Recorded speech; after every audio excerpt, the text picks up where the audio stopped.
Hey guys, this is the monthly update and the first monthly update for 2017. What a year 2016 was.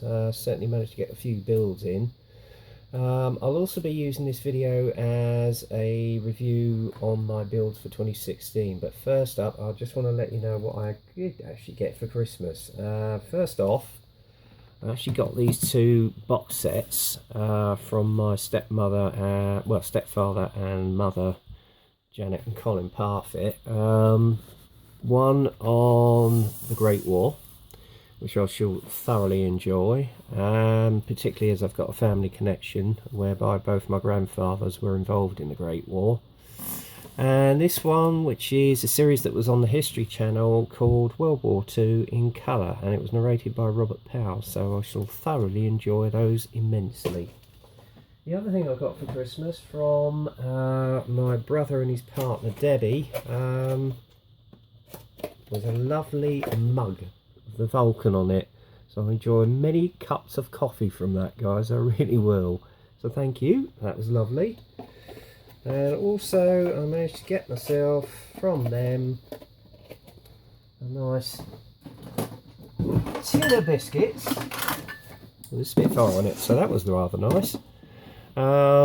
Once I've actually eaten the contents of this, I'm actually going to use this for storing some bits and bobs away, so that will come in rather handy. Again, thank you Neil and thank you Debbie. Right, what I got in this month. Well, if you're wondering what the hell this is, well, I can tell you. It's actually a lighting set for my Bandai Millennium Vulcan. I actually got in last Millennium Falcon, sorry. Oh, I got Vulcan in there, but there you go. Falcon I actually got last year. What my plan is, when it comes to December this year, or November, December this year, what I'm going to do as a standalone build is obviously the Bandai Millennium Falcon. And what better way of doing it than with a lighting kit? It's going to light up all the interior and the back engine, so that should be absolutely awesome. Anyway, in terms of what I actually got in, funny enough, on the Star Wars theme, first thing I actually got was the Bandai R2-D2 and R5-D4 set. Again, very nicely moulded, very crisp. You've got the alternative of stickers if you don't want to paint it, because obviously the plastic is in the actual colours of the actual model. Or if you want to paint it, you've got the option of doing decals. Now, possibly what I'm going to do when I get around to building this, actually if I lower the camera you'll be able to see what I'm on about, is painting it. So I'll probably just weather him up a little bit along with R5-D4. So I'm really looking immensely towards that build. Next one up is a few figures. First one here is this one, because I'm planning on getting the Aoshima Williams FW16, which was the last car that Ayrton Senna drove, and I've got a matching figure to go along with it. My idea in my head is to do a little vignette where he's actually on the starting grid of his final race at San Marino on that fateful Sunday on the 1st of May 1994. So I'll probably pose him with the helmet on the top of the car and obviously him deep in thought about the race. So that should be rather nice. Another set I got was a Verlinden set, which is this set here, which is a Tiger Crew engineer set, working on the back of an engine out in the field. So that will come in immensely handy with one of my Tigers. And staying on the Verlinden theme, I've got this one because I actually got another Sherman in this month, so that will come in very handy. But I warn you guys, these are getting rarer and rarer to get hold of because obviously Verlinden went out of business. Talking of that, here is a kit I had in my stash some time before, and I've previously done an inbox review on it. Is the early version of the Sherman M4A1 by Tamia. It's a beautiful kit. The weld detail on it is absolutely awesome, and I really am looking forward to building this at some stage, so it would go very nice with all my other Shermans. And then another set of crew figures is this one. Now I may have already mentioned this, I don't know, but I don't care. Is the US Soldiers at Rest set by Mini Art. Lovely figures, I have to say. And then also we've got Dragon's Panzer Crew LAH division, Russia 1943, which will come in handy for a sort of a Kursk Tiger, which I've got in the back of my mind, possibly for this year, maybe next year. And moving on, I've got another set of figures. Here's an ICM German Road Police set. You've also got the figure of Rommel there as well, and to go with it I've got this ICM Type 770K W150 Touring the Vulcan. So that will be very nice as a vignette. And another set of figures, believe it or not, because I've been going figure mad this month, is this set. This will actually make a very nice vignette on its own, just with these figures in a sort of a snow-covered scene on a Russian battlefield. It's supposed to be in the Korsun Shevchenkovsky 1944, so it'd be in the winter of 1944. Beautiful detail on the figures, crisp and clear as ever.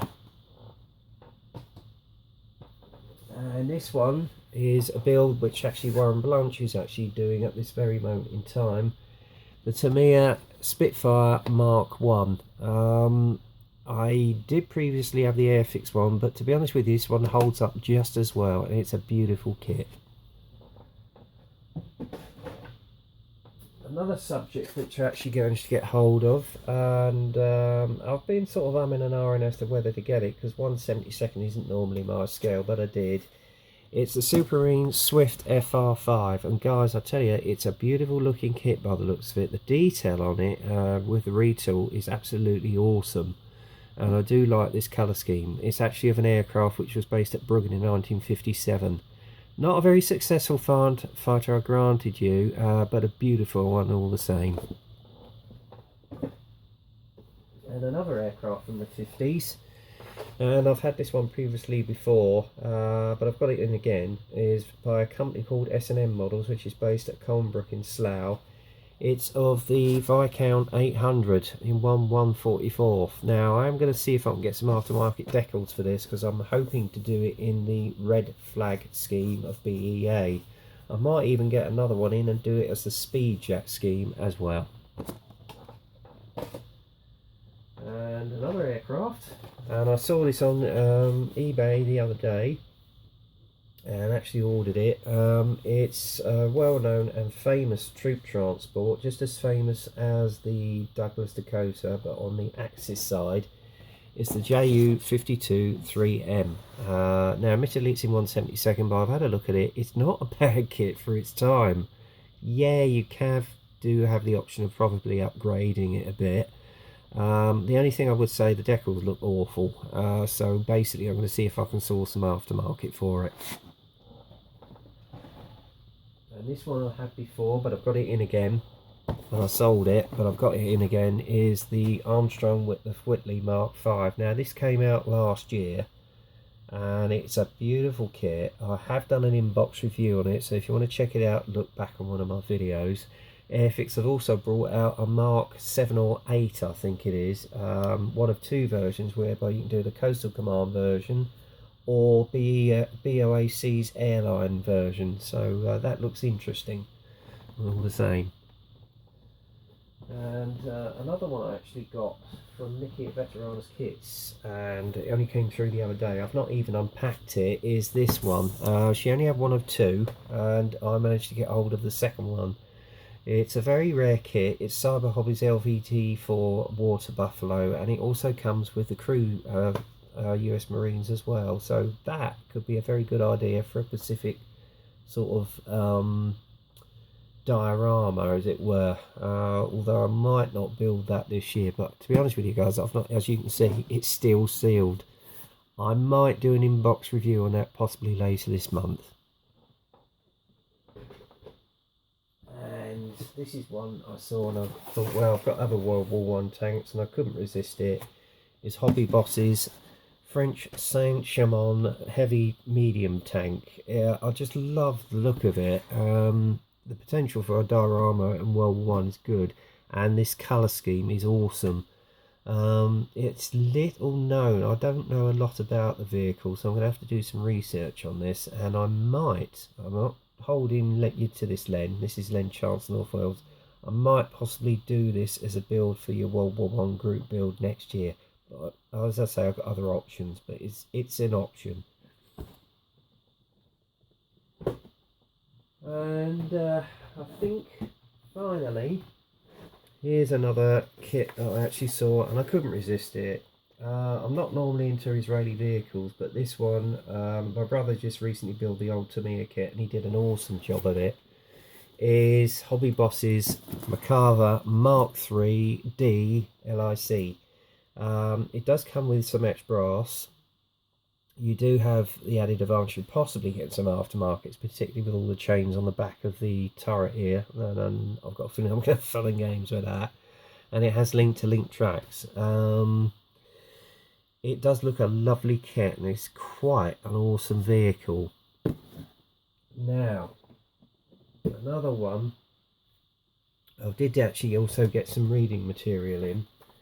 One I'm going to be using for reference material on some of my Star Wars build, and to be honest with you, I saw this on offer at WH Smith for £6 and I couldn't resist it, is this one. All the Star Wars vehicles.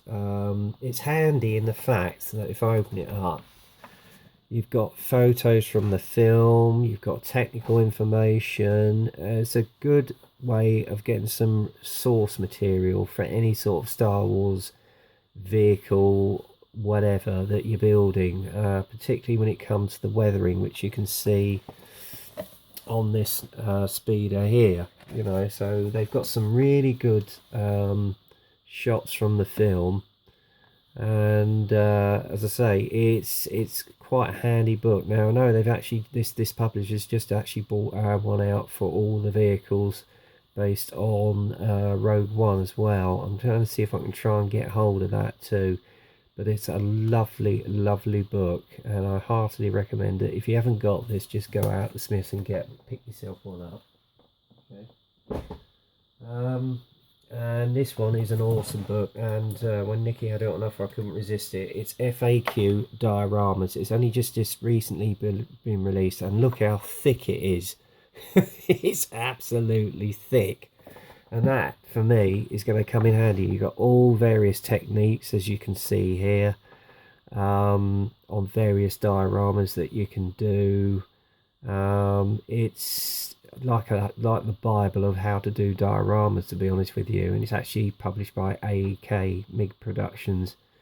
Even if you're doing Pacific One, how to do palm trees, etc., even an autumn winter scene, photo references, you name it, it's all there.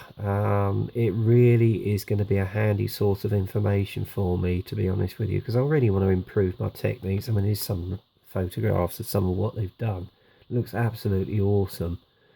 So realistic as well, and it really is an impressive book. I can't recommend it heartily enough. And even at the back, if I can come across it, if I'll just flick through, there is a section on how to do figures as well, as you can see here.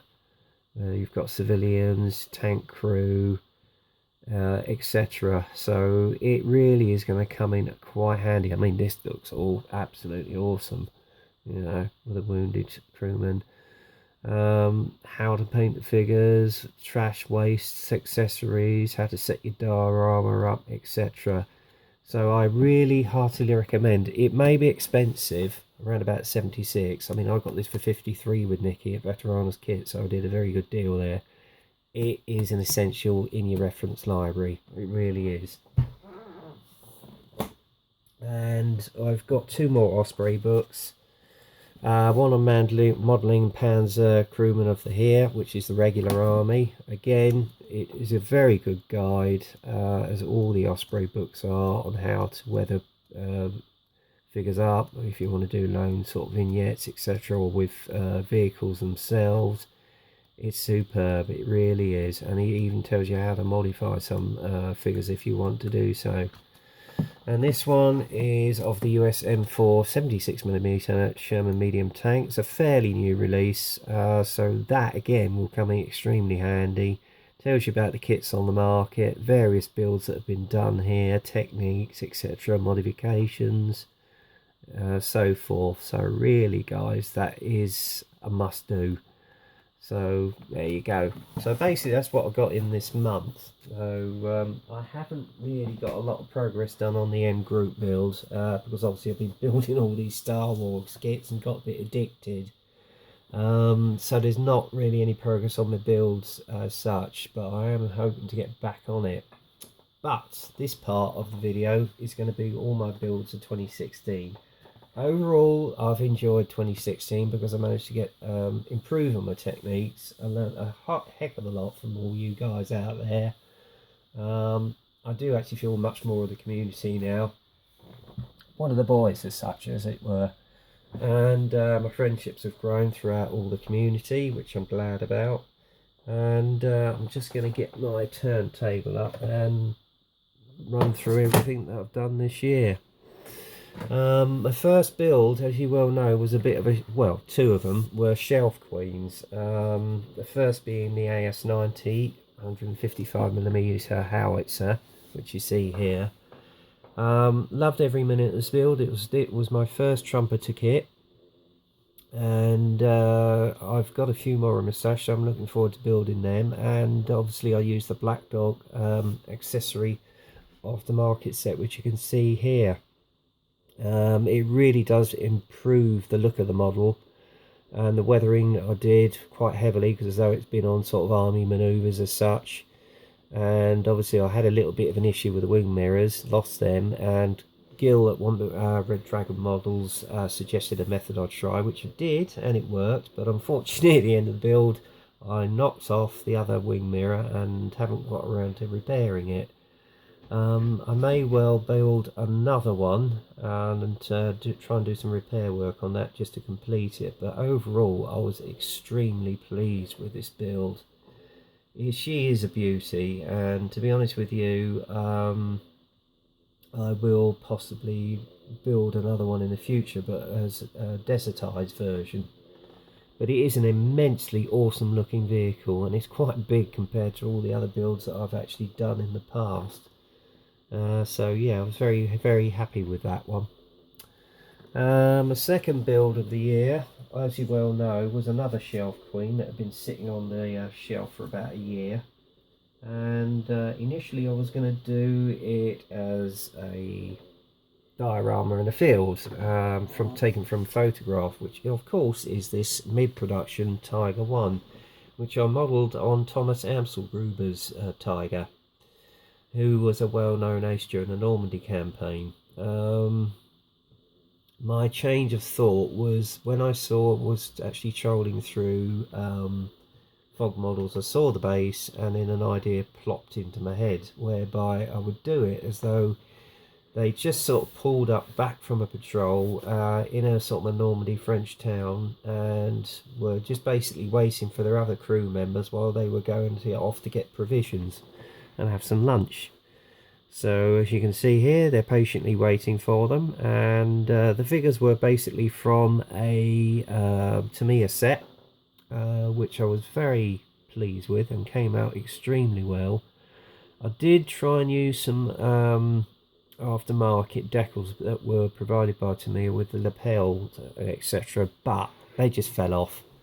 They didn't come out, they didn't go on very well. So basically I had to do a lot of reference material off Wikipedia and paint in all the actual piping on their tunics and the Knights Crosses, etc.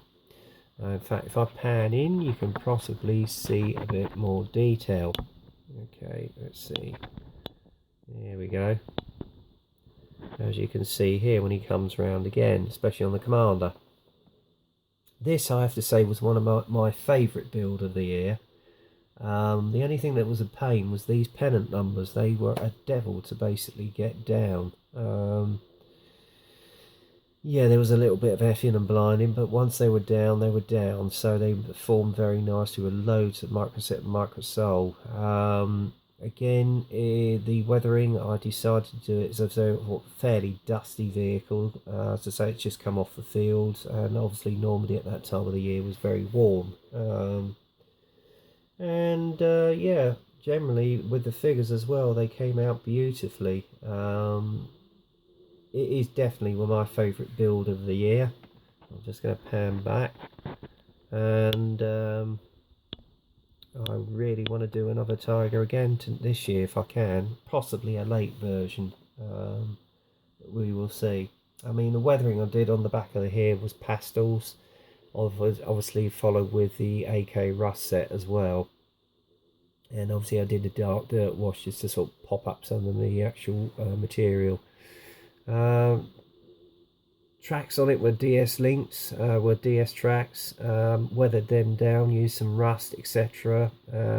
Came up extremely well, as you can see here, and then obviously just gave the old model, once it was finished, a light coating of Tamia buff, just give it that dusty appearance. Okay, so really, yeah, as I say, that was my favourite build of the year. There you go.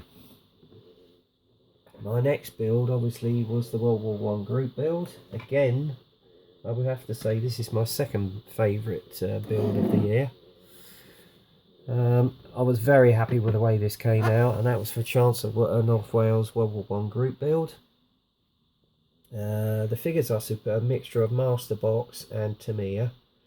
The base was supplied by Fog Models, which if I pan in again, get a better view. Here we go.